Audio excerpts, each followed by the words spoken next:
My girlfriend took my credit card for a girls' trip. I let her go, then froze the card and sent her the bill. I, 28M, have been dating my girlfriend, Stella, 26F, for about a year and a half. To give you some context, I work as a software developer. It's a job I'm good at, it pays well, and I've always been careful with my money. Not cheap, mind you, but careful. I believe in building a stable future. Stella, on the other hand, is this vibrant, spontaneous force of nature. She's a social media manager, always in the know about the trendiest restaurants and the most Instagrammable vacation spots. When we first got together, I was completely swept up in her energy. Life with her was an adventure. She taught me to loosen up, to enjoy the moment, and I loved that. I suppose that's where the imbalance started, without me even realizing it. See, my idea of a good time was a quiet movie night, and hers was a last-minute weekend getaway to a luxury resort. And because I could afford it, and because I wanted to make her happy, I always said yes. I became the provider, the planner, the one who made all her spontaneous adventures financially possible. I didn't see it as a problem back then. I saw it as being a good boyfriend. The first real red flag, the one I stupidly painted green, happened about 6 months into our relationship. We were out for dinner with her friends, and when the bill came, there was this awkward silence. Everyone was suddenly very interested in their phones. So, I did what I always did. I picked it up and paid for the whole table. Later, Stella hugged me and said, "You're my hero. My friends think you're the best." And in that moment, the warmth of her approval felt better than the cold reality of the $300 receipt in my pocket. That pattern just continued. It was never just us. It was always her and her friends, and I was the wallet that facilitated the fun. Brunch, drinks, concert tickets. My credit card became the unofficial sponsor of Stella's social life. She'd use it with this charming smile, a quick, "You don't mind, do you, baby? I'll pay you back." But the paying back part was a mythical creature we all heard about but never saw. If I ever gently brought it up, her whole demeanor would shift. She'd get defensive, saying things like, "I can't believe you're keeping score. I thought we were a team." And I, not wanting to be the controlling, money-obsessed boyfriend, would immediately back down and apologize. I'd tell myself, this is just how she is. She's not calculating, she's just free-spirited. The setup for the big explosion was her best friend, Sophia. Sophia is, to put it mildly, a bad influence. She's perpetually between jobs, lives off her parents, and her main hobby seems to be spending other people's money. She was the mastermind behind most of the expensive outings. One night, they were over at my place, huddled over Stella's phone, squealing with excitement. They were looking at pictures of a gorgeous, high-end beach club in Mykonos. I smiled, thinking it was just a dream board. But then Stella turned to me, her eyes sparkling. "Baby," she said, "Sophia and I are thinking of doing a girls' trip, just for a long weekend. It would be so good for my content, and we just need to decompress." I was fully supportive. "That sounds amazing. You should totally do it," I said. And I meant it. Then came the kicker. She bit her lip, giving me that look I had a hard time saying no to. "There's just one tiny thing. My savings are a little tight right now, and the flights are super cheap, but non-refundable. Could I possibly borrow your credit card just to book the flights? I'll pay for everything else myself, I promise." She made it sound so small, so reasonable. And surrounded by the echo of her and Sophia's excitement, my logical mind was drowned out. I thought, it's just the flights. She deserves this. I'm being a supportive partner. So, against my better judgment, I handed it over. I even told her the security code. That was my mistake. No, handing her the card was the mistake. Telling her the code was the catastrophe. The next few days, Stella was a whirlwind of preparation. She was happier than I'd seen her in weeks, talking non-stop about the outfits she'd pack and the photos she'd take. I was happy that she was happy, but a quiet, nagging voice in the back of my head started whispering. I'd see her and Sophia whispering, then quickly stopping when I entered the room. I noticed Stella was being unusually secretive with her phone. My gut was telling me something was off, but my heart kept making excuses for her. "You're being paranoid," I told myself. "She's just excited about her trip." The turning point, the moment the first crystal-clear crack appeared, was 2 days before her departure. I was working on my laptop and a notification popped up from my banking app. It was a pre-authorization charge for a 5-star hotel in Mykonos. Not just any hotel, the one from the pictures she'd shown me. The charge was for 4 nights. My stomach dropped. She said it was just for the flights. This was several $1,000s. The girls' trip had just upgraded itself to a luxury vacation, all on my dime. I felt a cold wave wash over me. It wasn't just about the money anymore. It was about the deliberate lie. It was about the calculated ways she'd manipulated me. She didn't see me as a partner. She saw me as a resource. And in that cold, quiet moment sitting at my desk, something inside me just shut off. The emotional part of me, the part that loved her, that made excuses for her, went silent. And all that was left was a chilling, absolute calm. She thought everything was fine. She thought I was still the generous, oblivious boyfriend who wouldn't notice or wouldn't dare to complain. But as she was happily packing her suitcase, I was already starting to plan. The adventure was about to be over. The bill was about to come due. For the next 2 days, I played my part perfectly. I helped Stella pack. I listened to her talk about her itinerary. I even dropped her and Sophia off at the airport. The whole time, she was giddy, talking about how much she was going to miss me, blowing me kisses. She looked me straight in the eyes and said, "You're the best boyfriend ever for making this happen. I'll make it up to you, I promise." And I just smiled. A calm, quiet smile. I said, "Have a great time, Stella, really." And I meant it. I meant it in a way she couldn't possibly have understood. She thought she was getting a free luxury vacation. What she was actually getting was the final and most expensive lesson of our relationship. The flight was long, so I had time. The moment I got the landed safely. Text, I knew the clock had started. I didn't reply. I opened my laptop instead. I went straight to my credit card company's website. My fingers didn't even hesitate. I navigated to the card controls and hit freeze card. Just like that. One click. It was that simple. The primary tool of my exploitation was now neutralized. It felt administrative, like closing a project file. But I knew that was just the first step. Freezing the card would stop any future spending. But the real masterpiece was already in progress. She had checked into that 5-star hotel. She had probably already taken 100 pictures by the pool, charging fancy cocktails and expensive meals to the room, all under my name. All accumulating on a bill that was, legally and very clearly, mine. She was living her best life inside a trap that was silently closing around her. The first call came about 6 hours after she landed. I was watching a movie, perfectly relaxed. My phone lit up with her name. I let it go to voicemail. She called again, and again. Then the text started. "Babe, my card is getting declined at the spa. Can you check what's going on?" I waited. I let the anxiety build. For her and for me. I needed to be sure I was completely detached. About 20 minutes later, I picked up. "Hey, what's up?" I asked, my voice even and casual. The sound on the other end was pure, unfiltered panic. "Eli, something's wrong with your card." I tried to get a massage and it was declined. "It's so embarrassing."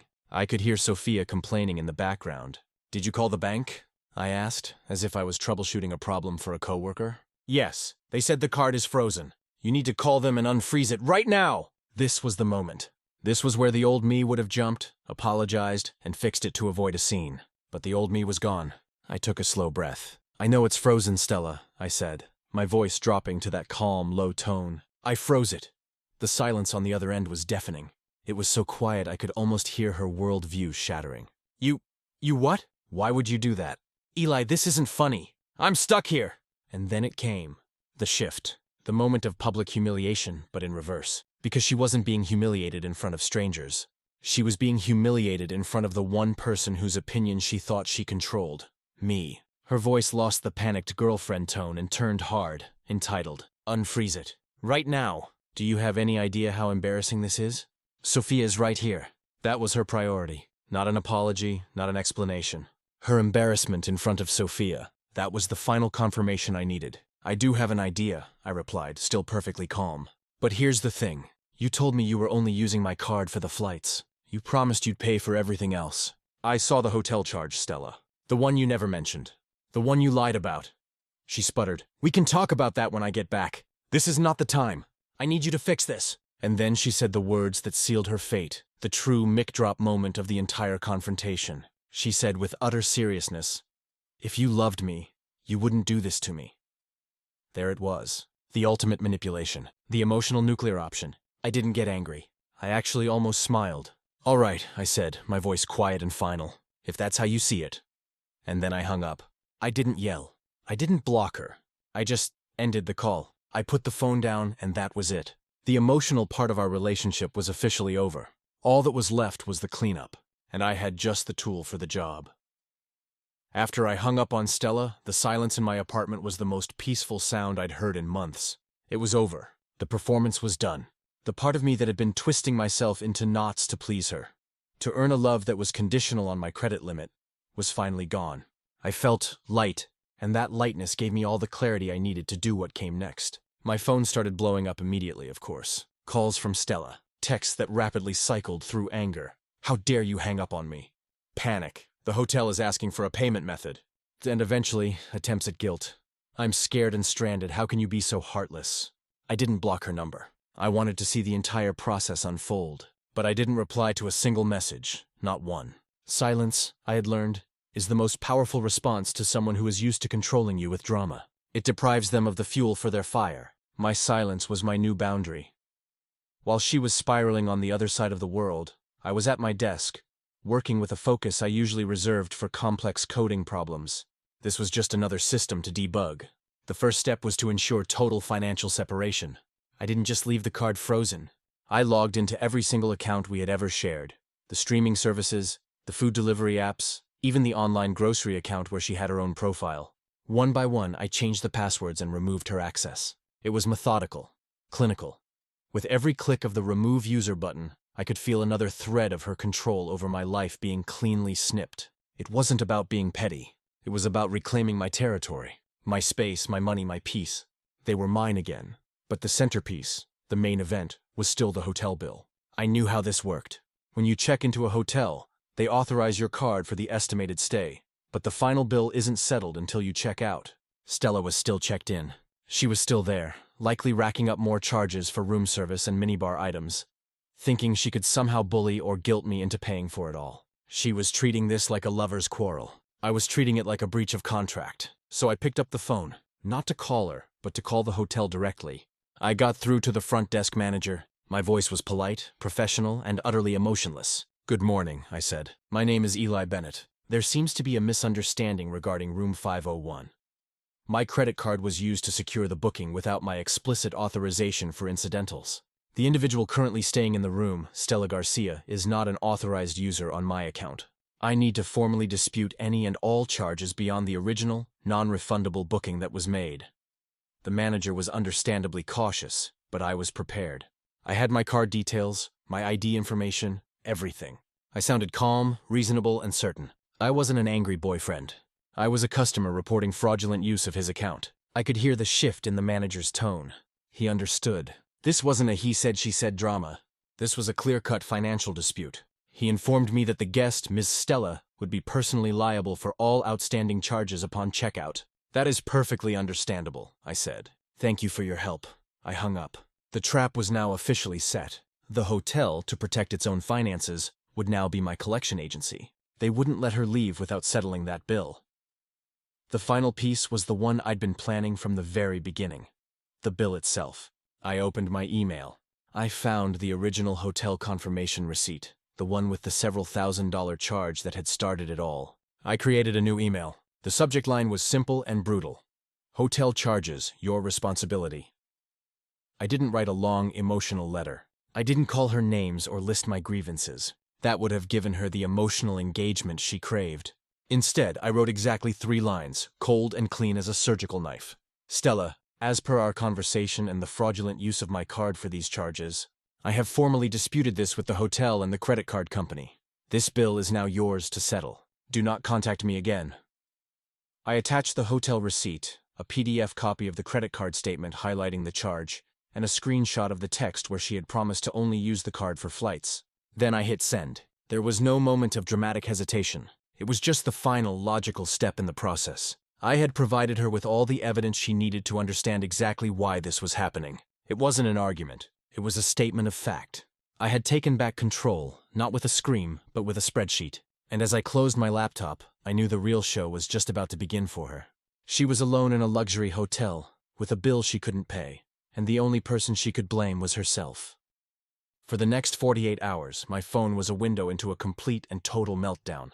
The texts from Stella evolved from furious demands to desperate pleas, and finally, to outright panic. It was like watching a storm rage from inside a very safe, very quiet house. I read them all, but I never felt the urge to respond. It was like reading updates on a problem that was no longer mine to solve. She tried every tactic in the book. She said Sophia had loaned her some money, but it wasn't enough. And could I please just pay the rest and they could talk about it when she got home? She said the hotel manager was being aggressive and threatening to call the local authorities if she didn't pay. She said she was scared. She even sent a text, I kid you not, that said, I finally understand what I did wrong. I'm so sorry. I'll pay you back every penny, I promise. Just please don't leave me stranded here.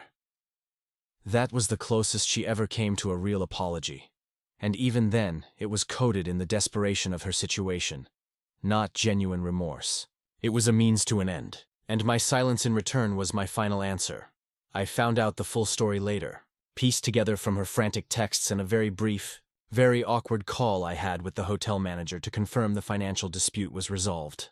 Apparently, when the hotel realized I was not going to budge and that Stella was truly on her own, their hospitality vanished. They escorted her and a loudly protesting Sophia from their room. Their luggage was held securely, but they were moved to a staff office to settle their account.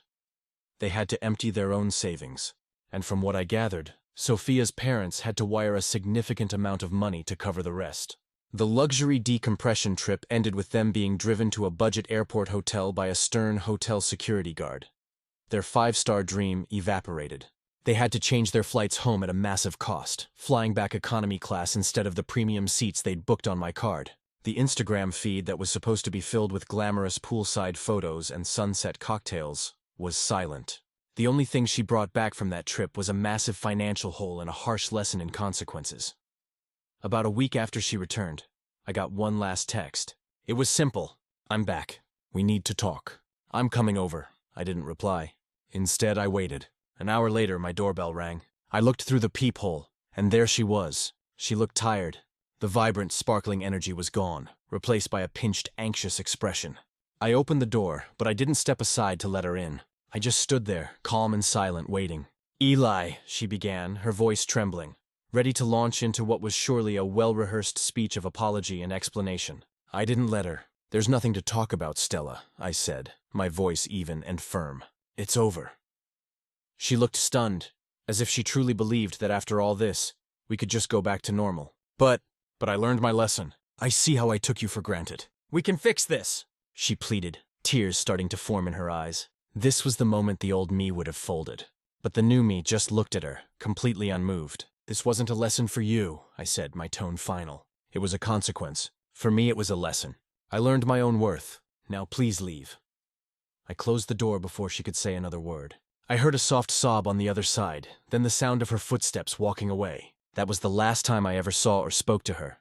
The fallout was surprisingly clean. She was too humiliated to badmouth me to our mutual friends.